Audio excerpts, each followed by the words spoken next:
Assalamualaikum warahmatullahi wabarakatuh. Perkenalkan, nama saya Muhammad Miftahul Al-Hidayat. Saya mahasiswa dari kampus IAIN La Roiba, program studi komunikasi penyiaran Islam semester 2. Video ini menunjukkan untuk memenuhi tugas Bu Siti Mahmudah Nurhayati dengan mata kuliah sejarah dakwah.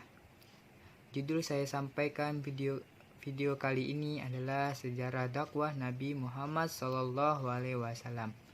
Sejarah dakwah Nabi Muhammad SAW. Perjalanan dakwah Nabi Muhammad SAW tentu jauh dari kata mulus.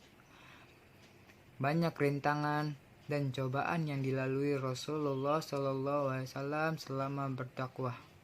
Bahkan penolakan berupa hinaan dan celaan dari kafir Quraisy. Kerap beliau mendapatkan warakah, bahkan mengingat Rasulullah SAW untuk berhati-hati. Ia berkata, pastilah engkau Muhammad SAW akan didustakan orang, akan disiksa, akan diusir, dan akan diperangi. Kalau sampai pada waktu itu aku masih hidup, pasti aku akan membela yang di pihak Allah Subhanahu wa Ta'ala dengan pembelaan yang sudah diketahuinya pula. Namun semua itu dilalui Rasulullah SAW dengan sabar dan tawakal. Rasulullah SAW berdakwah selama 23 tahun sampai hayatnya.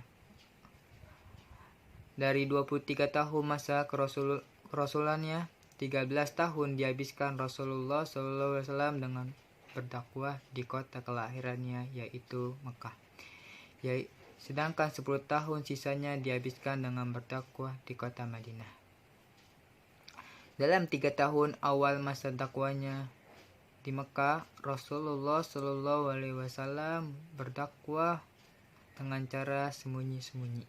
Ia mendakwahi beberapa orang yang terdekat yang diyakini bisa merahasiakan pesan yang dibawanya, maupun mereka yang pertama masuk Islam pada periode ini adalah Abu Bakar As-Siddiq, Umar bin Khattab, Utsman bin Affan, Ali bin Abi Thalib, Talha bin Ubaidillah, Az-Zubair bin Al-Awwam, Abdurrahman bin Auf, Abu Ubaidah bin Azarrah, Sa'ad bin Abi Waqqas, dan Sa'id bin Zaid. Orang-orang itu kemudian mendapatkan julukan As-Sabiqul Awwalun, yaitu orang-orang pertama masuk Islam. Nabi Muhammad SAW terus melakukan dakwah secara sembunyi-sembunyi. Sampai kemudian turunlah wahyu Allah Subhanahu wa Ta'ala surat Al-Hijr ayat 94. Fasda' bima tu'maru wa arid anil musyrikin, yang artinya, maka sampaikanlah olehmu Muhammad secara terang-terangan segala apa yang diperintahkanmu kepadamu, dan berpalinglah dari orang-orang yang musyrik. Nabi Muhammad SAW kemudian melakukan dakwahnya secara terang-terangan. Beliau melalui dakwahnya dari Bani Hashim, keluarga terdekatnya. Namun hanya Ali bin Abi Thalib saja yang mau masuk Islam, dan pamannya Abu Thalib bersedia membela walaupun ia belum mau mengucapkan syahadat. Banyak kafir Quraisy menantang ajaran Nabi Muhammad SAW, termasuk paman Nabi Muhammad SAW sendiri, yaitu Abu Lahab. Mereka melakukan segala cara untuk menolak ajaran yang dibawa Rasulullah SAW. Bahkan mereka merencanakan untuk membunuh Nabi Muhammad SAW hingga akhir turun perintah Allah untuk hijrah ke negeri Habasyah, di mana ada raja yang adil di sana. Raja itu disebut-sebut tidak akan membiarkan rakyatnya dilintas dan dianiaya. Namun kemudian turun lagi perintah dari Allah Subhanahu wa taala untuk hijrah ke kota Madinah. Kemudian Rasulullah Shallallahu alaihi wasallam beserta para sahabatnya hijrah ke Madinah dan membangun Masjid Quba.